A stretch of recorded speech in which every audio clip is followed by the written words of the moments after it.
Dylan, thank you for coming by. Hey, well, hey, no problem. What's going on? Guess who showed up at the front door? I don't know. Who? My mother. What, your mother? Yes, and guess why she's here? To take me home. Take you home, you mean as in vacation? No, I mean take me home as in permanently. You've got to be joking. No, not about this, Dylan. Well, how did you handle it? Not very well, I'm afraid. Oh, don't tell me you guys had a fight. Dylan, what was I supposed to do? She doesn't take me seriously. She actually thinks that I want to go back to Davenport. Well, you straightened her out on that one, right? Yeah, I tried to, but she doesn't listen to me, Dylan. She never listens to me. She just treats me like a child. You know what she calls me? Beanpole. I hate it. Well, what about your aunt and uncle? I mean, they want you to stay, don't they? Yeah, of course. Well, didn't they say something on your behalf? And I tried to. Didn't work? No, my mother is very stubborn. All she kept talking about was Horace Greene and Uncle Walter and the Wonder Horse, Lucky. And all the rest of them. All the rest of them? Who's all the rest of them? Everybody back in Iowa. My family and friends. She still thinks that I'm a part of all that. All right, yes, there was a time when I had a life there. And a family, but all that's gone now, Dylan. Can I ask you something, Jess? Sure. How much of what you're feeling towards your mother is due to the fact that she divorced her dad? That has something to do with it. Well, maybe that's something the two of you should talk about, don't you think? I mean, regardless of whether you go back to Iowa No, or Dylan, not. I'm not going back to Iowa. No, I know. I'm not saying that you are. I'm just saying that some of this anger you're feeling towards your mother is because of some other reasons that are clouding up the issue. Look, Jesse, the bottom line is you have to talk to her again. You have to try and clear this thing up so that when she leaves, there isn't any bitterness towards the two of you. Dylan, I don't know if I can do that. I have so much trouble relating to her. Jesse, come on. You can do it. No, Dylan, you don't know what it's like. Every time I get around her, I just can't think straight. It's like she has this power over me. Of course she has this power over you. She's your mom. Moms are like that. Jess, go and see her. You'll feel better.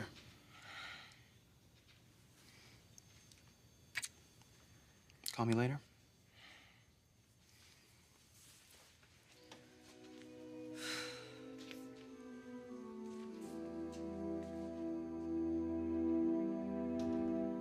Brooke, listen to me.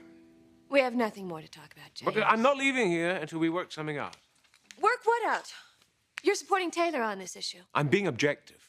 How can you be objective? You're her friend. I should have realized that from the start. Are you forgetting? I'm your friend, too. Yes, well, if you were, you would encourage me to fight for my family. And you would say that it was wrong for a family to be ripped apart, especially a functioning family with a husband, a wife, 2 children that are very happy and very stable. 4 people who love each other very much. You're simplifying, Brooke. It's far more complicated than that, and you know it. Yes, it's very complicated. Taylor has risen from the dead, and she wants her marriage back. But it doesn't matter, James. It really doesn't matter, because a family is a very precious thing, and you don't destroy it. There is no justification for that. None.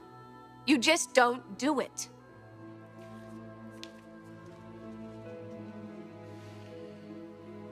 Of course, I forgive you.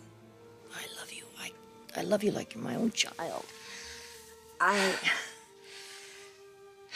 I was too rash and too quick to make a judgment. I should have given you a chance to really explain what happened. I guess it's just that I always expected so much of you. I mean, we were so close, you and I. And I want that back. No matter what else happens here, I want that. You have it. And I apologize. I accept it. Now, you said you want to get on with the more important things. What? Well, like getting my life back. And getting your marriage back together?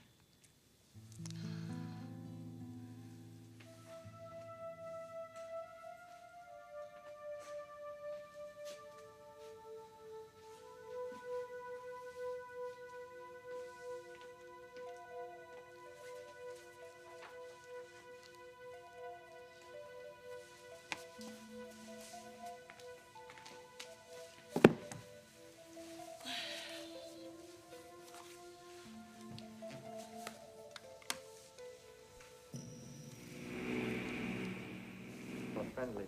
Friendly? Why should I be friendly? I don't care if I hang for it. I'm going to say what I think. You're as bad as the rest of them. Worse, because you have the power to do good and you run away. I'll stay.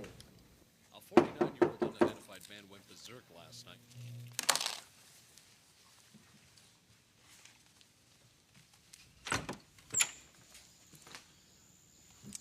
Can I come in? Sure, baby. Come on in.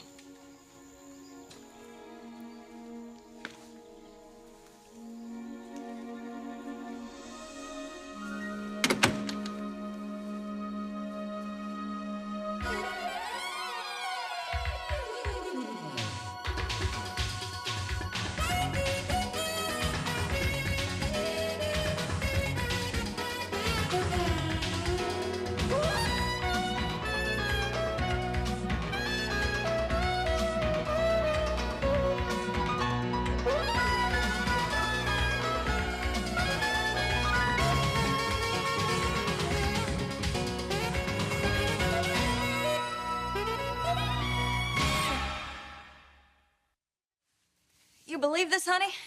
They actually have an extra house where they put up their guests. Guess that's life in Beverly Hills. It's a bit much, though, don't you think? It's different. I don't know if I'd say it's a bit much. No, you wouldn't. You don't want to bite the hand that feeds you, right? Sorry. I was hurting real bad last night, Jessie. I'm sorry, Mom, but you weren't listening to me, so I got angry. I was listening. I heard every word. Did you? Yes, I did. You don't want to leave because you have a boyfriend. And, honey, I can understand that, but you know this guy can write to you. And if he's really that smitten with you, then he can come to Davenport and visit. That's no reason to stay here. You think this is all about a guy? Well, yeah, that's what you said. No, it isn't what I said, Mother. Look, yes, I have a boyfriend. But I have something just as important as that. I have a future.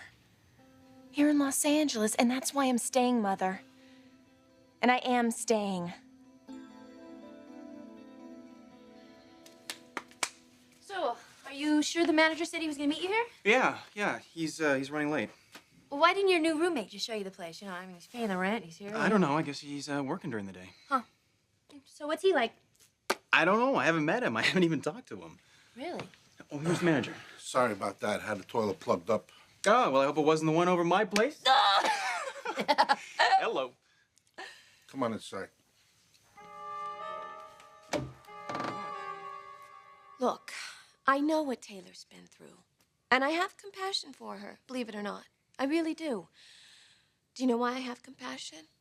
Do you know the saddest thing of all? What? Is that Taylor is a victim of a grave injustice, and nothing can be done about it. And that's what really kills her. She knows that she can't get back what she once had. You completely deny that Taylor has any claim to Ridge? Yes, definitely. The answer isn't to reunite Ridge and Taylor. Maybe she thinks it is, but it isn't. Too many people get hurt. Innocent children. I don't understand why you don't realize this, James. What if there weren't any children involved? There are. Yes, but just for the sake of argument, what if there weren't any children involved? It doesn't matter. Same analysis. Yes. Too many people would get hurt. Well, That's what you said. The answer isn't to reunite Ridge with Taylor because too many people would get hurt. Those are your exact words. What if there were no children involved? What if it was just 3 adults? Whoever got Ridge back would leave only one person hurt, only the one. Either you or Taylor. look, I really don't know where you're going with this. But there are children involved. And I don't see how you can argue that taking away a father is morally justified. All I'm saying is, if you eliminate the children, then Taylor's claim to Ridge becomes a little more justifiable, does it not? You can't eliminate the children, James. They're a very big factor here. True. But it can be argued that in this case, which is a pretty unique case, where 2 women each claim the same man to be their rightful husband, that with proper counseling and mutual sensitivity, a compromise could be reached where the children could actually end up with 3 parents. What? Listen to what I'm saying, please, Brooke. You, Ridge, and Taylor, you have one thing in common. You all love these children. You wouldn't do anything in this world to hurt these children. In fact, Taylor stayed away for a year, my God, to save from hurting these children.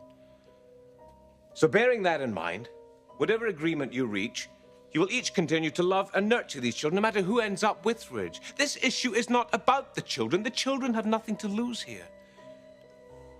The three of you have too much concern for the children for that to happen. This conversation is over, James. You do get my point. Oh, yes. I do get your point. You're very good with words and analysis. You're really very clever. But you're denying reality. And the reality is that Ridge and I are married with two very happy children. Very happy and very stable. And that's the way it's going to stay. I want you to leave. Goodbye, James.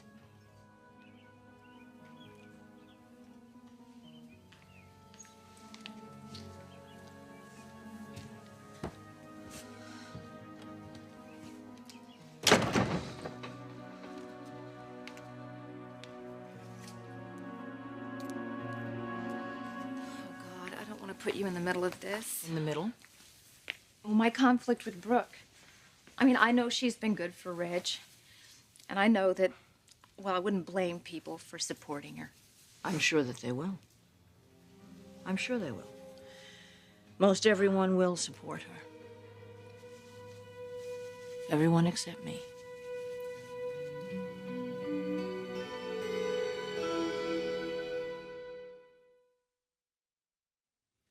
See, now I am creating a problem. You're not. Before I came back, you were getting very close to Brooke. Taylor, we're not close. No, Stephanie, I heard about it. People told me. No, we made, finally, after all of these years, an arrangement. We agreed to stop fighting. We agreed to stop fighting for the sake of the children and for Ridge. But we are not close. I mean, Brooke is what she is. She's a manipulator.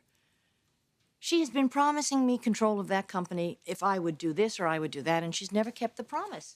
You know, she always finds some way to renege on her end of the deal. And she's used her control of the company.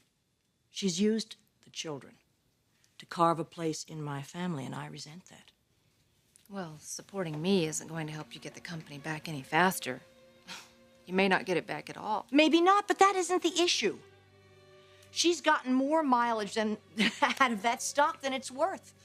You know, she's going to learn a lesson, and the lesson is that if you treat people with disrespect, it comes back to haunt you. Brooke is going to pay a very big price. You're mad about this divorce, aren't you, baby? All right, I'm not happy that my parents are getting divorced, but that's not the reason that I want to stay in LA. Look, you're not staying. And as far as the divorce goes, we can hash it out on the road. We have a 2,000-mile drive ahead of us. Mom, you're not listening again. I'm not going with you. Don't talk to me like that, baby. You know you're not happy talking to your mama like that. No, you're two different people. We're two very different people. Hogwash. We're family. No, I'm going to college next year. That's important to Great, me. go to college. We have a wonderful community college. I don't want to go to community college. I got into a good school, and I got a scholarship. I think you'd at least be proud of me for that. I am proud of you. I am so proud of you. But, honey, this is Beverly Hills. It isn't our world. These aren't our people. You know it could never really work for you here. But it is working for me, Mom. Maybe now being pulled... Don't call me that! Don't ever call me that again. I hate it when you call me that.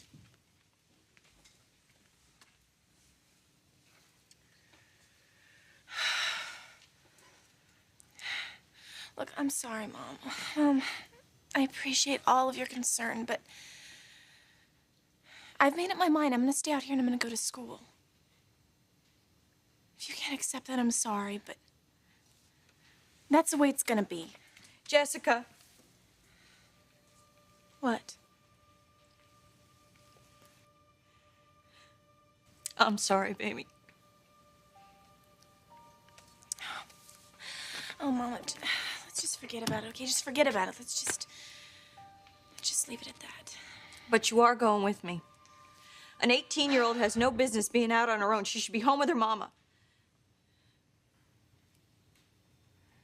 I just don't want you to make the same mistakes I did.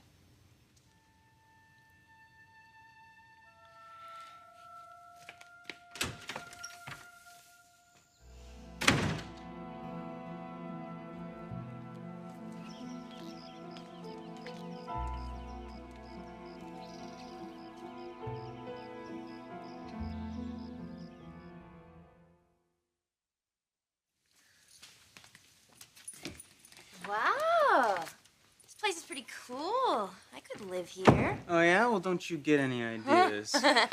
You two boyfriend and girlfriend? Oh, well, don't you worry. I'm only going to be staying the nights. Oh! You know, this place has a nice feel to it. I like it. I mean, check out this kitchen, Darla. What? Oh, my God, a hot tub on the balcony. Look at this place, Darla. Michael fixed it up real nice. Oh, sure did. Hey, yeah, tell me about Michael. What is it you want to know? I don't know everything. Well, I don't talk about my tenants. If you two work it out, great. If not, I don't want to be blamed. Why wouldn't it work out? Search me. You know, this guy's got the sense of humor of a scorpion. What does it say about your new roommate, huh? Oh, I'm sure Michael's a good man. I mean, what is not to like? Look around. This place is incredible. And for $500 a month, it is worth it. Besides, Darla, I gotta find a place tonight. True. Hey, wonder what the bedrooms are like, huh? Ah, you fixing for an invite? Maybe. You'll biting? Oh, let's go check out the place, baby. Take my hand and come with me. Oh, you can leave now. We might be a while, and we'll lock up. No, you stay, please. Don't worry, I will. You have my support if you want it. Of course I want it, and I accept it. I just don't want to become part of a vendetta. I don't want a vendetta. I owe Brooke. We all owe her, Taylor. She did something wonderful for Ridge this past year. She got him through what he thought was the most tragic loss he'd ever suffered in his life. The mistake that she made is that you don't marry the man in that situation. No matter how he begs you and no matter how madly in love you think you are with him, it was too soon. I begged the both of them not to do it. Now, if she hadn't, if she had done the right thing, none of this would be happening. Yeah, but still, we can't underestimate Ridge's feelings for Brooke, and especially the children. He loves them just as much as when he was with you. They're happy, they're stable, that isn't going to change. I've seen him with both of you. You know that my instincts where my son is concerned are very strong and very accurate. I believe that he has never loved anyone and never will love anyone the way he does you. I've needed a friend like you in my life for so long, Stephanie. Well, you have one, you know that. You hold a special place in my heart. You're like my daughter and my best friend all rolled up into one. When I thought that you had been taken away from me forever, I couldn't even let myself start to grieve because I thought it would never end. But now you're here. And my heart is filled with joy. It's filled with joy. I'm so happy that you're back.